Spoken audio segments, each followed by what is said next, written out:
Ada yang bilang orang miskin jangan lawan orang kaya, dan orang kaya jangan lawan pemerintah.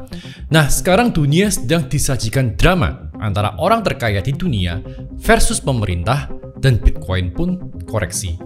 Gak hanya koreksi, Bitcoin membentuk pola head and shoulder di daily candle. Bitcoin juga gagal breakout pada resistance jangka panjangnya. Bitcoin juga ada di final year bull run menurut Fourier cycle. Apakah ini akhir dari bull run kita? Nah, satu pesan saya, kalau teman-teman takut berarti conviction teman-teman kurang dan nggak paham tentang Bitcoin. Kalau teman-teman mau bangun conviction mulai dari nol, teman-teman bisa belajar di belajarbitcoin.com. Karena modul utama kita itu all about conviction. Justru saat koreksi, harusnya kita gembira, bukan takut.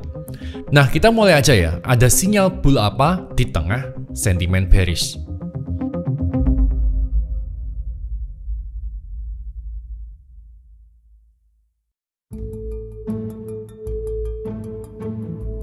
Apa sih awal mulanya Elon versus Trump? Padahal mereka dulu bestie.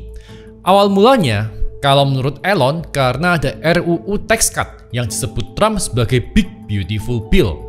Nah, RUU ini kalau lolos akan menambah defisit fiskal sebanyak 4 triliun US dollar. Di tengah Amerika sedang kesulitan refinancing hutangnya. Tapi kalau menurut Trump, karena subsidi EV untuk Tesla dicabut. Adu debat antara Elon dan Trump ini mulai memanas di media sosial. Tapi anyway, kita lagi nggak bahas itu, kita bahas sinyal bull di tengah sentimen bearish.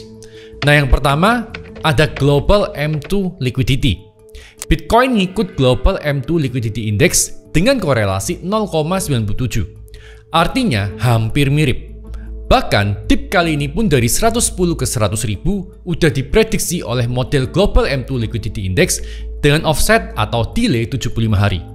Kenapa bisa gitu? Nah, M2 adalah jumlah uang yang beredar di seluruh dunia. Dan kebetulan Bitcoin adalah aset yang sangat sensitif pada perubahan liquidity.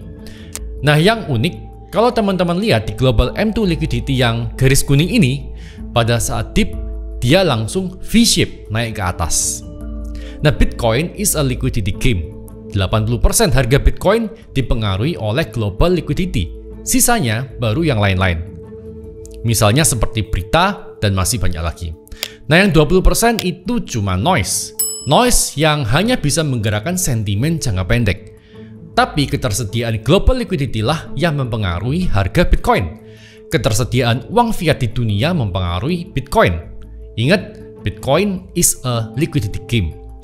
Nah, ketika liquidity up, Bitcoin up. M2 yang naik adalah representasi dari global liquidity yang terus meningkat. Dan M2 baru aja all time high mencapai 21,8 triliun US dollar.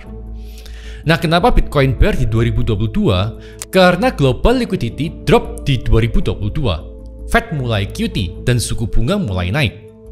Notice global M2 liquidity yang garis kuning ini. Dan suku bunga Fed di indikator warna ungu yang paling bawah.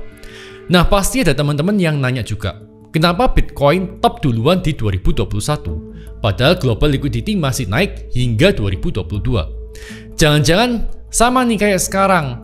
Guys, setupnya beda. Kita lihat ini ya, berdasarkan power law, di 2021 udah ada di zona overvalue.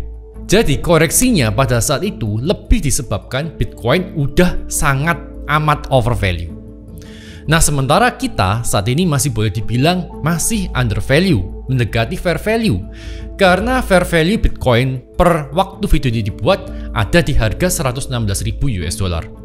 Jadi setupnya beda banget dengan 2021. Kita nggak mengalami exponential gain seperti 2021, di mana harga Bitcoin jadi overvalue dan sangat nggak sehat. Di data lain, perubahan harga Bitcoin selalu mengikuti perubahan global liquidity dengan jeda waktu sekitar 13 minggu atau 3 bulan. Artinya, naik turunnya likuiditas global itu bisa jadi indikator awal pergerakan Bitcoin di masa depan. Nah, makin banyak jumlah uang fiat di dunia yang direpresentasi oleh Global Liquidity Index, makin tinggi harga Bitcoin. Bitcoin is a liquidity game dan tuas liquidity dipegang oleh bank sentral melalui Fed.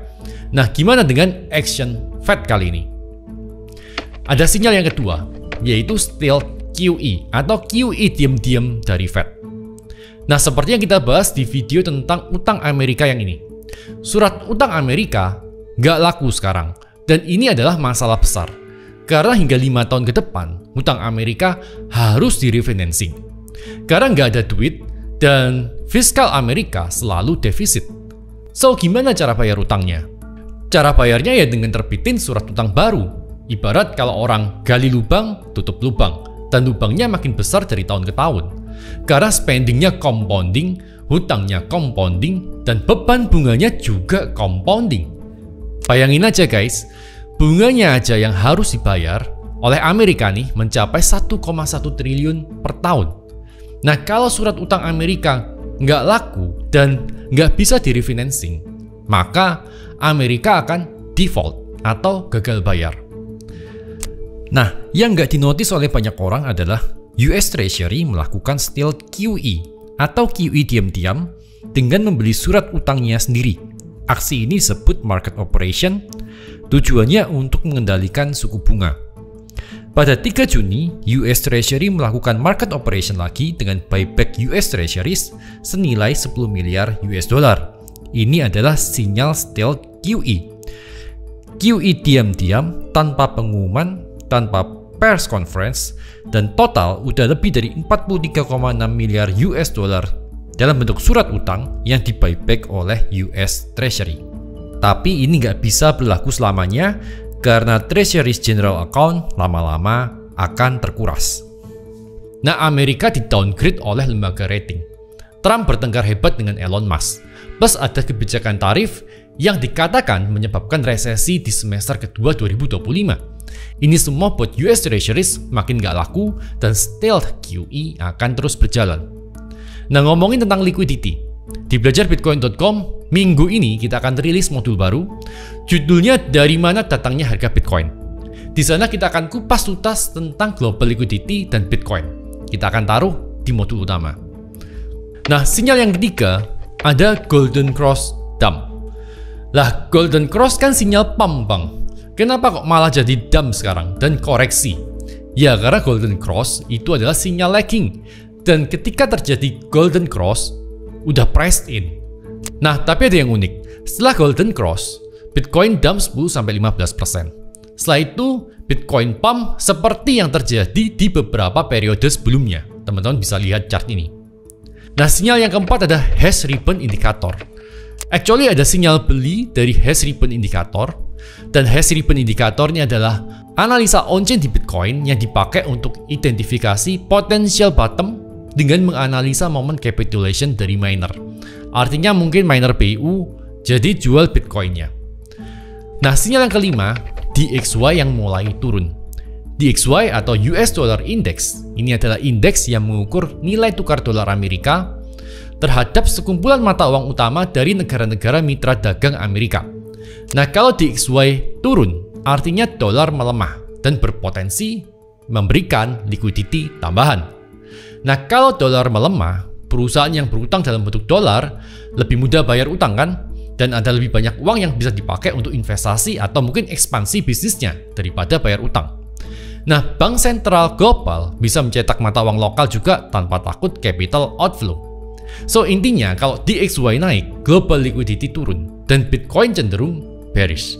Sementara kalau DXY turun, global liquidity naik dan Bitcoin cenderung bullish. Nah, kebetulan DXY baru aja breakout dengan membentuk pattern expanding triangle. Notice di 2017, ketika Bitcoin bull run, DXY turun di garis hijau ini. Lihat di chart. Di 2020 sampai 2021, DXY juga ada di garis hijau. Sementara dari 2022, DXY menguat tajam dan menyebabkan bear market. Kalau DXY turun kembali ke garis hijau, maka kita semua akan menari-nari. Ingat, Bitcoin is a liquidity game. Dolar yang melemah berpotensi kasih liquidity tambahan, dan liquidity up, Bitcoin up. Sinyal yang keenam ada Bitcoin Quantile Model. Ini adalah sebuah model logaritmik berbasis quantile yang dipakai untuk mengukur level harga Bitcoin, utamanya dalam konteks siklusnya dan indikator resiko. Nah, actually model ini mungkin mirip-mirip dengan rainbow chart, tapi berbasis statistik quantile. Nah, jadi grafik ini dibagi dalam beberapa zona warna berdasarkan resikonya.